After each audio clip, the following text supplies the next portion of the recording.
Hi, I'm Ron Paulk. Well, the bench is all built except for the top. Unfortunately, the top is the hardest part. It'll probably take as long to make the top as it did the entire rest of the bench. Now, there is a quick workaround, and that is to get the top already made by FastCap.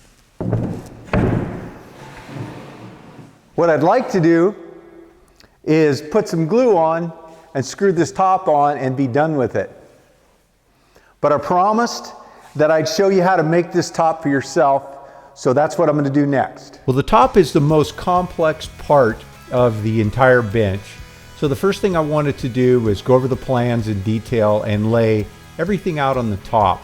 Now, I won't be laying out the holes that'll be drilled all over the top. Those will be done with the jig, but everything else. So where the router is going to drop in, and the slot for accoutrements for the router, for miter gauges and things. I've got that laid out. And then, of course, I laid out where the table saw runouts are, and then all of the screws. Next thing up, I want to drill all the pilot holes before I put it on the bench with the glue, because that way I'll have them laid out well, and it's easy just to use them as sort of pre-drilled pilot holes where once I'm glued and trying to move quickly, everything will be easy to continue the pilot holes into the frame. Got the glue on, kind of wipe it up, clean it up here a little bit. And then next up, I'm going to get the top clamped into place so everything is squared up and flushed up for the most part, so that I can start pre-drilling and then putting all the screws in. So that takes a few minutes to get all of that done. I've got two jigs for doing the router drop-in. One does the inside cutout, which is just all the way through the bench. The second one is for the rabbet, so it's the right width and length, and of course I set the depth with the router. And then I will drop the router in just for a quick test. There's adjustments on all the plates so I can flush it up.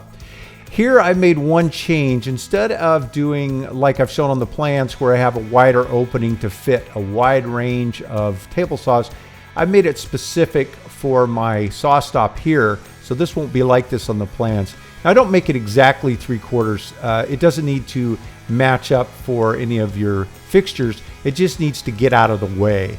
And so this is where I made a mistake. I laid them out without thinking about the holes that I'm going to drill in the bench, the 20mm holes. I should have moved it over about 2 inches. It would not have mattered for the outfeed of the table saw, but you'll see what I mean when we get a little further along. Here I just used a couple of pieces of 3/4 inch ply and made the dado for the router. Now, this is a jig or a template that I made in another video. This also allows me to use a standard 1/4 inch upcut spiral bit to make 20mm holes. It will work on both 6 foot and 8 foot. And then I've got a couple of offset holes. There's only one set of holes that I actually use for making, with the router for making the cutouts. The other series of holes you see offset beyond those are just for spacing and for the pegs.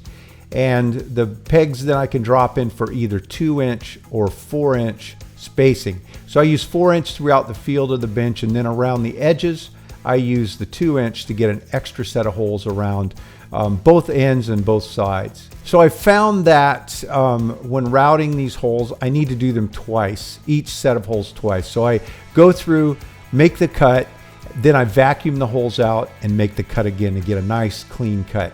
Sawdust tends to pack up in there even though I'm using an upcut.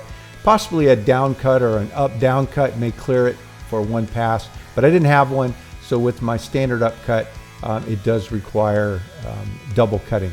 Well, that was about 3 hours to make the top, not counting the jigs which I've already had, so not too bad considering all the complexity.